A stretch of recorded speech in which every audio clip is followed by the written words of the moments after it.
yourself. Go to bed.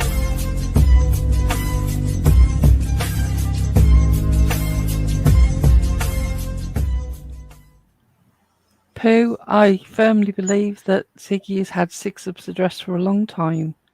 Oh, yeah. I know for a fact that it was just a matter of serving. She couldn't be bothered to do it. She's not really interested in serving that. She's interested in the continuing drama. She doesn't particularly want Six Up to shut up, much as she says that she does, because actually it just sort of fuels the atmosphere of protection among certain people around her and the atmosphere of drama for the whole channel. We Ziggy firmly definitely wants believe me to go it was live a about her. content creation move.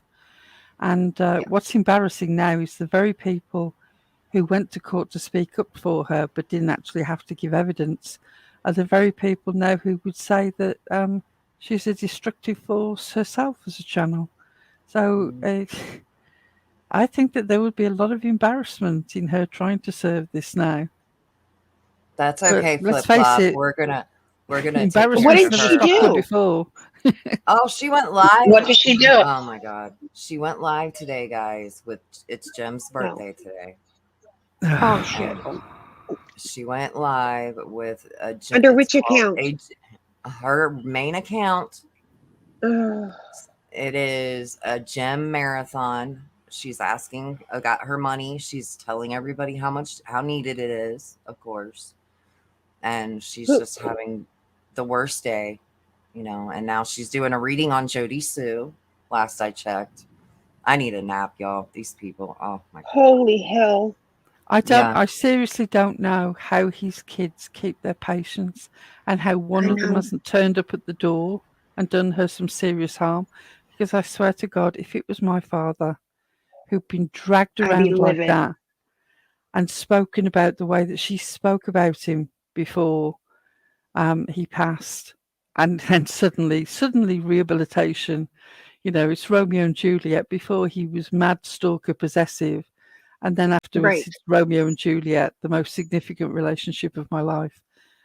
I can't. Seriously, all of a sudden it dawned on her. Having spoken to his sister and knowing other people who've spoken to other family members, the pain that she's caused. I am really glad that the last day of his life, I wish he'd had a longer, happier life. But I'm really glad that the last day of his life was spent with a woman who liked him and gave him attention, and they had a wonderful date, and they were together overnight, and she found him, and he pretty much passed. There were barely any sort of signs of life. So at least his final day, he got somebody who sort of wanted to be with him and was interested in him. I wish he'd had a longer, happier life and possibly could have made something long-term with this woman or met another woman.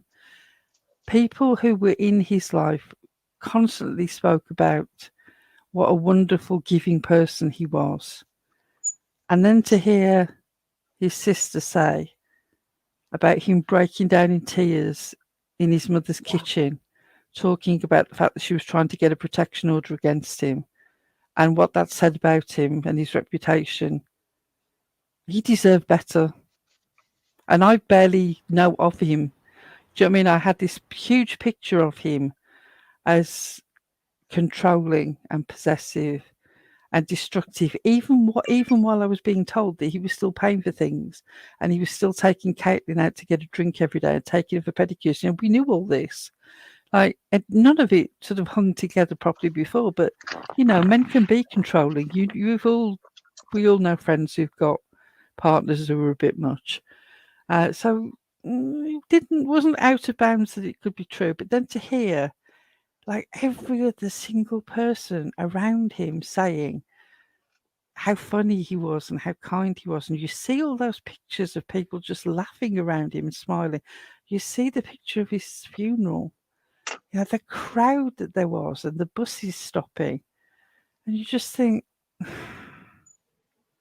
you made him desperately unhappy in the last months of his life, and he's had a heart issue. And now suddenly we're all meant to forget that and only think about what the story you're telling us now. You didn't finish with Jason until after Jim had passed.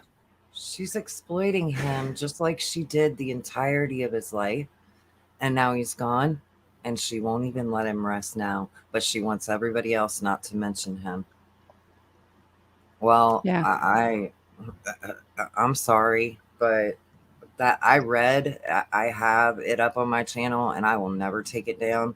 What she filed with the court about that man, and I have the personal conversations, some of them that she had about Jim and me pertaining to me. Jim was talking about coming to me, and I'm telling you right now that she's always gonna use those kind of things to pull on the heartstrings of people in her chat to give her rent money. That's what's going on. Rent's due. She doesn't care that it was Jim's birthday today. I'm sorry, I just don't believe it. I've always thought that she was heartless. But wasn't they broken up when he passed away? I don't get it. She wasn't with him at all when he passed away. That's what I'm saying. Yeah, like he was with another woman. Yeah, he was with another woman. And she had just filed a protector. She had just filed a protection order against him. I mean, she's disgusting. I wish she somebody called herself a widow. Oh God. Roxy, thank you for letting me come up, and panel, thank you all for letting me come up. I'm super, super exhausted. I'm gonna take a nap. I love your bet channel. you are, because I know that you've been up. I have. Hours and hours, and I've been up as well. But I have a different type of sleep issue, so it's not getting to me in the same way. But to have a rest, darling, I'm going to drop down as well. But I would say anybody who isn't blocked like we are in Siggy's, I would like to know why she needed to step away because her daughter asked her to, which was perfectly reasonable. What does her daughter think about her coming back? She was on for like 12 hours out of 24. Wow. And wow. I mean, she did 4 separate lives over the course of one day. What does her daughter think of this now? Aren't we just back at square one?